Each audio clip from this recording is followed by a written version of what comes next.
ยี่นั่นวะไอ้ยี่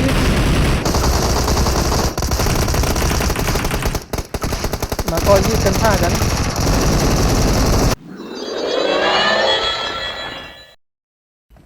เอาละ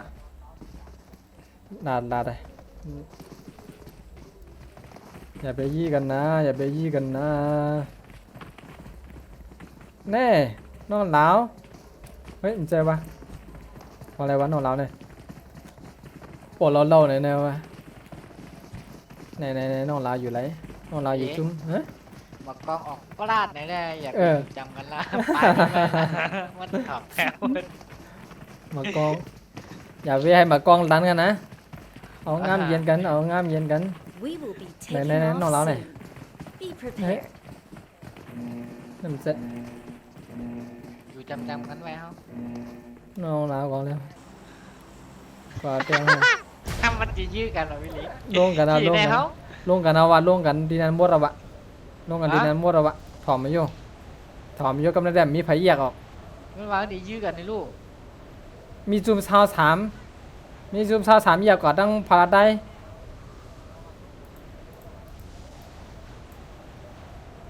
มีจุ่มชาวสามแยกก่อนตั้งพาราได้มีจุ่มชาวสองสมาทั้งกองมูเนี่ยมันล่วงตึกกลางกันน่ะเหมือนเดิมเลยพี่เชื่อผมรอบนี้มันยิงกันแน่อย่าไปยืนนะมีไผ่ยืนมากองแบดลันให้กองมากองแบดลันจุกเจียนกันมาจุกเจียนกันเนื้อเฮิรนกังมาจุกเจียนเนื้อเฮิรนกังอ่ะเนาะนาอะไรมาจุกเจียนกันเนื้อไหนโอเคโอเคมีอะไรเฮ้ยกองนี่ก็ในอันยืนเนี่ยก็ในอันยืนเนี่ยก็ในนะอันยืนเนี่ยนะลูกซองเนี่ยนะก็ในนะอันยืนลูกซองเนี่ยนะต้องไปซื้อก่อนนะ TPN นะก็ในนะกำไรเดี่ยมปันเขาเนี่ยนะก็ในนะก็ในยืนตั้งเนี่ยนะต้องไปตายมีจุ่มอยู่ในลูกเนี่ย TPN อะไรวะมาไหนอยู่ฝ่ายขวามือตั้งใจเนี่ยตั้งใจนั่นน่ะตัวนั่นแหละนั่นน่ะอยู่นั่นน่ะตั้งนาฝ่ายปุ่นนั่นน่ะตั้งหลังมันจะอ๋ออยู่ฝ่ายนั่นนี่นั่นนี่นั่นแหละไอ้ก้อนนั่นเฮ้ยอย่าบี้หยุดอย่ายิงไอ้กึดใจแทงตัวยื้อแทนตัวยืนนี่อันยิบลูกซองนี่อันยิบลูกซองอันจะผาไว้นี่อันจะผาไว้ในยืนน่ะอันจะผาไว้ในเหลียงไหนเหรออันเจ๊อันเฉลียงอย่ายื้ออันเฉลียงอย่ายื้ออันเฉลียงอย่าไปยื้อห้องใต้กองมาจ่อยเฉลียงไหนเหรอยื้ออย่าไปยื้อเฉลียงอย่าไปยื้ออันก้างหวังนั่นนี่นั่นแหละนั่นแหละก้อนไหนฮะเนี่ยตายไปแหละก้อนไหนเหรอกำบันเขาในก้อนในยืนตั้งบนไหนนะจ่อยห้องใต้กองมาจ่อยมีตั้งเหนือเกี่ยวกันหมดตั้งเหนือเกี่ยวกันหมดขึ้นมาอ๋อโดนน้ำมันขึ้นมาตั้งเหนือเกี่ยวกันหมดนะอ๋อเดินน้ำมันให้เกี่ยวกันหมดขึ้นเฮ้ไหนกากซูมหลุดลงมากันไหนขึ้นกันเหนือตึกขึ้นมาเหนือไหนขึ้นมาเหนือไหนหมดตึกหมดหลุดลงมาขึ้นวะอย่าไปลงตึกนะขึ้นกันเหนือตึกหมดขึ้นมาเหนือไหนอย่าไปตึกหมดอย่าไปยื้อขึ้นแต่อยู่ตั้งเหนือตึกหมดอย่าไปลงมาอย่าไปล่วงนะใครอยู่เหนือตึกนะใครอยู่เหนือตึกหันแทงก้อนยื้อใต้ก้อนยื้อมันตายเลยอย่าไปต่อยกันนะอย่าไปลงมากขึ้นอย่าอยู่เหนือตึกอันนี้คานะที่ยื้ออยู่แน่อยู่คาเดี๋ยวถ่ายรูปแม่งขึ้นกันอยู่เหนือตึกกันอยู่เหนือตึกไปเลยไปขึ้นมาเราไปน้ำมันลงมายังอยู่เหนือตึกหมดมาอยู่เหนือตึกหมดมันบนลานว่าอยู่เหนือตึกกลางแต้มลานนู่นเลยก็คำเหนือตึกไปเหนือตึกปุ่นมันก็คำเปิดเมียงมัวอ๋อห้าเดี๋ยวถ่ายรูปแม่งแน่ไปเลยมันก็คำเปิดเมียงพ พี่มันยิงอ่ะ ซาวสอง ไตัว จุ่ นั้ ม น ซาวสอง ยิยิ จุ่มซาวสอง KO ฮะนะ KO โกโก้ฮะนะโกโก้อย่างโมดนั่นนะอันไหนยื้อนะโกโก้นั่นนะ บอกว่าพี่พี่บอกเลยบอกว่าบอกคำขาดเลยพี่บอกคำขาดกับในสตรีมเลย บอกว่าให้ขึ้นไปอยู่ข้างบนตึกอ่ะตึกวายให้หมดเลยอย่าลง นั่นแหละมันไม่ฟังนะบางคนมันเขาไม่เปิดไมค์ เฮ้ยเขาสามก้อนมาอยู่จำกันแรกเฮ้ยเขาสามก้อนเนี่ยทีมเขาอ่ะ ซุ่มซาวสีซุ่มซาวสีซุ่มซาวสีก็ขึ้นมา ยืนคำขาดเลยยืนคำขาดเลย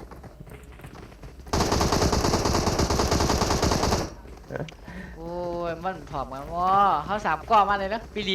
มีไหน มีไหนอะ ฮะ เนี่ยจำออกนั่นน่ะ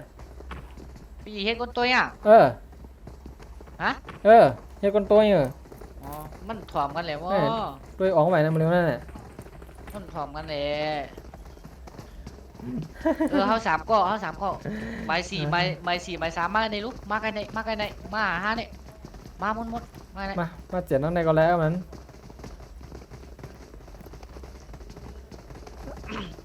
ประเดี๋ยวปวดทับปูใน มายืนเลี้ยงกันในหมดมา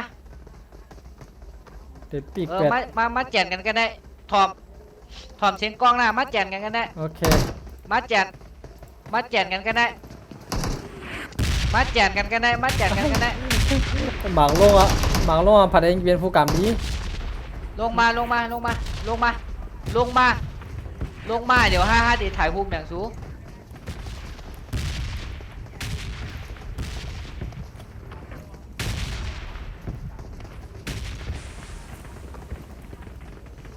เฮ้ยพายุเนื้อตึกไหวอ่ะลงมาตั้งแต่แน่ลงมาแจนกันแน่แน่มาแจนกันได้หมดมีแผนมาแจนหรอวะ แล้วมีไผอยู่นี่วะมันจะให้เยอะอ๋อ เราไปฉีดแล้วฉีดเนาะถ้าก็ใครบ้านะตอนเราเปิดเมียใครก็นั่นนะเมื่อเดี๋ยวนั้นมันมีกำพองอันไปนั่นแหละเขาเดี๋ยวป้อวิเทียวมันต้องไวขนาดไหนนะ แจนกันค่ะแล้วแจนกันแน่แจนกันเป็นวงสี่เหลี่ยมมาหันก่อนได้แจนกันที่ไหนแน่ถอมเสียงกองฮะน่ะ อยู่ซ้ำผังวะอยู่ซ้ำผัง ถอ วะ มเสียงกองฮะเนาะได้แจนกันที่ไหนอ่ะแจนมาแน่ อยู่ซ้ำผังวะ แจนกันนะ ไอ้ยี่นั่นวะไอ้ยี่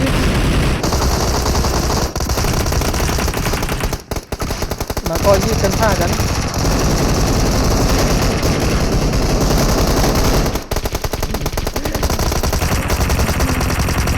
มันก็ แจนกันนะโม มันก็ยืดกัน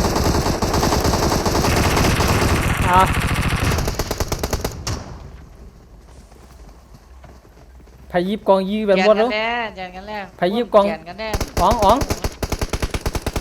พายิบกองนะพายิบกองยืดแบบหมดแล้วพายิบกองยืดแบบหมดแล้ว ปวดหัวว่าอย่างเงี้ย อ๋อง ทุกกูก็แจนกันให้มันเป็นสี่เหลี่ยมอ่ะเป็นรูปตัวยูอ่ะเป็นรูปตัวยูอ่ะได้ยินก่อนแจนกันเป็นรูปตัวยูอ่ะ วันไรอ๋อ แจนกันเป็นรูปตัวยูอ่ะแจนกันเป็นรูปตัวยูอ่ะแจนกันแน่ อ๋อง ฮะ พายิบกองยืดแบบหมดแล้ว อย่างก็ พายิบกองยืดแบบหมดอ่ะพายิบกองก็เนื้อมันเดี๋ยวมีอยู่อันยิบกองไงอันยิบกองไง มันนำนะลูกก้นยิบกองอ่ะ อัน ก้น ยื ยิ ด บ น่ะ กองไม่นำหนังว่า อันยืดน่ะ ใครยิบกองฮัลโหล ยันบาสองรายกำไปมาเข้ามานะ มันผอมกันแหละเล่นเรียนกับเรียนมากที่ยังบ่ เปียดกองมันก็ได้อยู่นะมันก็ได้อยู่ ลาน ดีๆ ใน นะ สตรีมแทงกำลุงว่าแปดกองมดเรามาอยู่เนิร์ด มัน ตึก ก็ ไป มันก็ขำตัวไว้ มัน อ๋อง มัน มันก็ มัน ขำตัวไว้อ๋องตาเป็ดบนลูกยืดยืดกันแล้วอ่ะ จับ มีกล่อง นั่นแหละตาไป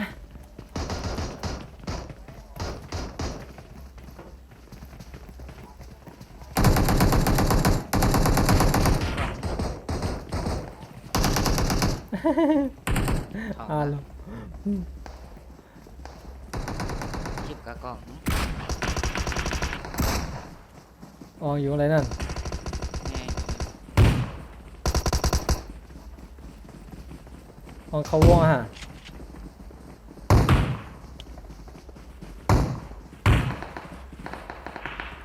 ทองกันเลย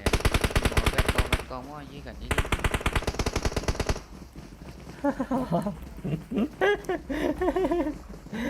มันก็มันเข้มเตะนะมันดัดกันไรโม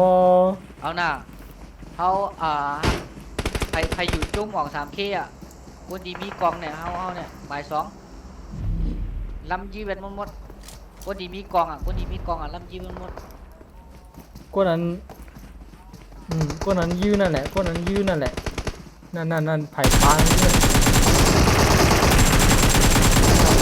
จับหมดเอาจับในเฮินยืนนั่นแหละจับฮะนั่นแหละฮ่า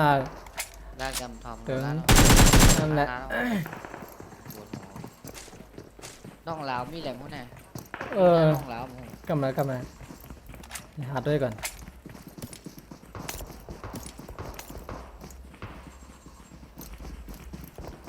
น้องลาวแน่น้องลาวอยู่จุ่มไหนมั่ววะอ๋อแน่นะน้องลาวแน่อยู่จุ่มฉี่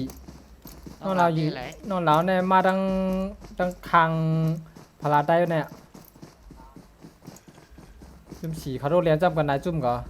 ขำยี่กัน มีวัน เขามาจะมานายจุ่มก่อน้องลาว มันเป็นธงพม่าของเนาะ ไผยี่นอนลาวแดมไรนะไผยี่นอนลาวแดมบันเข้าแทนบอลนะย่าไวเลี้ยงนะ นอนลาวทำยี่เบิร์นเยอะแนมนอนลาวบัดละยี่ไผเอานอนลาวเหรียญรูดเด้อเรียนคำไหนนะฮะ มาแนวเฮ้ยไปอยู่ทีมออก3Kมาเนี่ยมาแน เอ ว อ นอนลาวเหรียญรูดเด้อ มีอะไร เนี่ยมาคำมาหินนะเรียนคำมาหินนะนี่จังเนี่ยมันเดปวดปวดแคม ไอ้คนที่ยื้อบนนี้มันเจ๊ทงมันเจ๊คนใต้หรอเป็นทงพม่า มั่นใจ ทงมาแล้วยื้อบนน่ะเจ๊ไล่อะ เป็นคนใต้แล้วก็ป้องกันแหละป้องความใต้แล้วเนาะข้าวเรียนฮะนะ มันยิงเพื่อนเหรอฮะคุยไม่รู้เรื่อง นอนลาวเรียนที่ครับนอนลาวเรียนที่ผมกวนทั้งนั้นทางนี้นอนลาวมันออกไปแล้วนะมันอ ไป อก มีแบบกองให้ยื้อมันว่าฮาราส ออกไปแล้วนอนลาวนะ ไปมีกองนะ ตาไปนะเพราะบนยี่เขาอย่าเป็นยี่อ๋อเนี่ยคนไหนยี่ เหรอ คนไหนยี่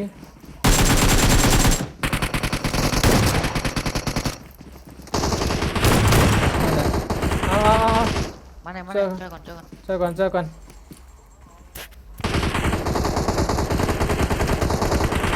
เอาต้องลอง ช่วยเลยทำไมไม่ ช่ ช่ ว วย ย บ้างโอ้กลัวอะไรนี่ มีจุ่มฉีน้ำป้ากองป้ากลางเขาอันนั่นไผ่ไส้นั่น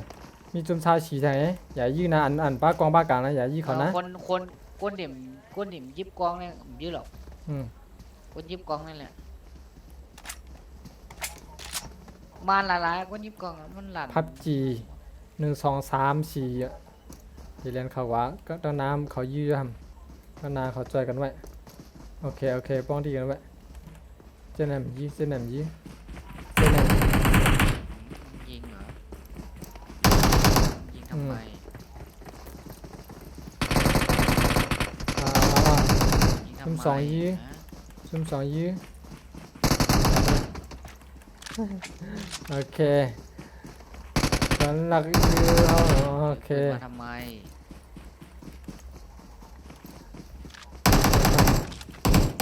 เลี้ยงทำไม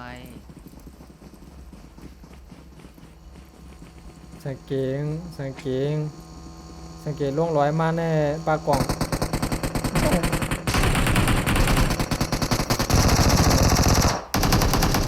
อืม ทำมาสูยี่เข้าขึ้นวะมันใจร้ายนะ เออ อันปลากล่องใหญ่ๆยื้อ เขาก็ยื้อคาแต่เนาะมันก็มันถ่อมไปมันได้มีมานนะมันได้มีมานพองนะ เป็น มั ไล่ นก็ เลย คำปองความคำเปิดเมียก็มีนั่นนะความกวนเป็นปากมันจ้างให้รัดกันคันเนาะมันก็อันดัดอะไรอันถ่อมความมันก็ได้มีน่ะถ้าบ่ได้คำยื้อกันก็ไว้นั่นนะ เออ เนี่ยมัน ส่วน เดี๋ยว ใหญ่มันจะยืดนะ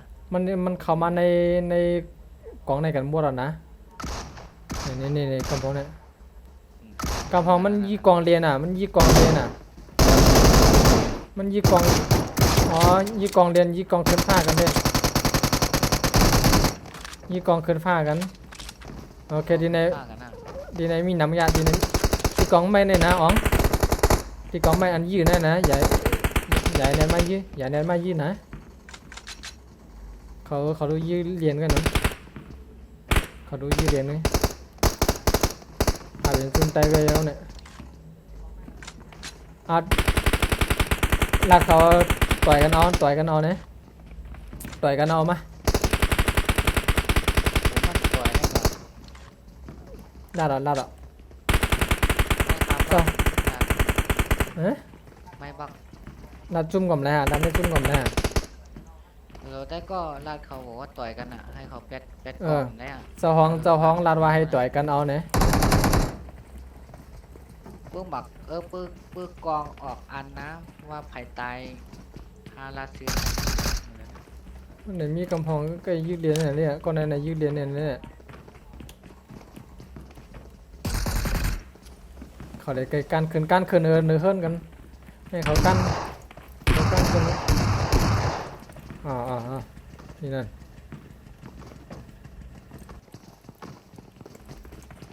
อยู่จำกันไว้ ล่ามกัน เนี่ยนอนกันเป็ดแต่เขาเป็ดกองมันหมดอ่ะต่อยกันเอานะวงแก้วเอาเนี่ย มันแปดเลยก่อน ก้อนนั้นยืดขึ้นผ้าก้อนนั้นยืดขึ้นผ้าก้อนนั้น แล้วปื้สี่ ยืดขึ้นผ้าเป็ดกองมันหมดค่ะเป็ดกองมันหมดมันโดดให้เจ้าห้องดัดไหลออกเนี่ย แปดเลยคนปื้เป็นเขาหูอยู่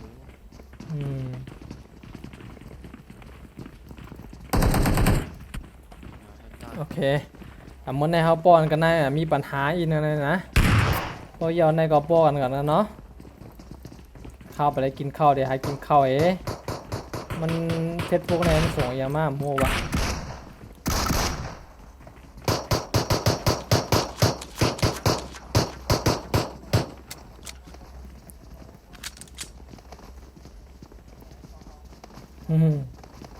โอ้โห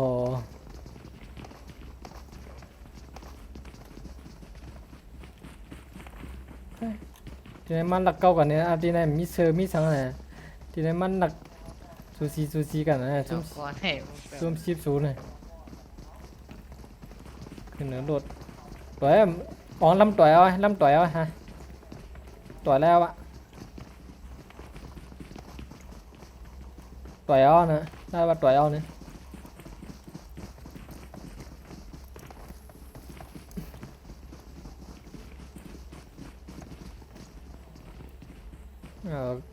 วงเกียบกว่าที่เดียวปั๊มยาแข่งกันนั่นดอกมันก็ กำขัดดิพอดีอยู่พอดีรอดหัวนะกำพองได้มียาก่อนนะกำพองได้นะกำพองมียากำพองอันมีกองในเขาอยู่ไว้ขอบนอกไงนะด้วยนะเขาอยู่ไว้ขอบนอกไงมันมีหมักกองหาเนี่ยเขาดูเขาหาในวงเราดังเดินได้เลย ยา ฮะ นำก้อนอย่างให้ลูก ดังเดินได้ตั้งเดินได้หันบนมัวได้หมอโห ใหญ่ โอ้โหเลยนะแล้ว ยืมเพื่อนอย่างวะมันจะไล่เฮ้มันจะไล่เฮ้ ปาดให้กันในวงเกียบอะขึ้นอินกันเนี่ยปาดให้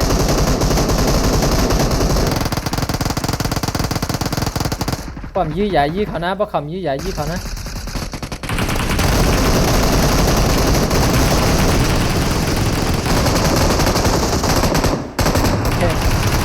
เอาจุ่มซีเอสจุ่มเอ็นมาไวอ๋อง อ๋อหมดอะฮะซุ่มเศร้าสองเนี่ยซุ่มเศร้าสองเอาแล้วก็ซุ่มชิบหาก็ซุ่มชิบหาเลย13เอาอย่าไปยื้ออย่าไปยื้อเอาอย่าไปยื้อมัน ซุ่มเนี่ยก่อนไหนวะเอาละโอเคเมื่อในบอลกันในเหรอนะเมื่อแกอันจู่เนินน่ะนะมันกว่ายี่เขาดำยี่เขาจ้องเลยนะตัวกว่ายี่บ่นว่า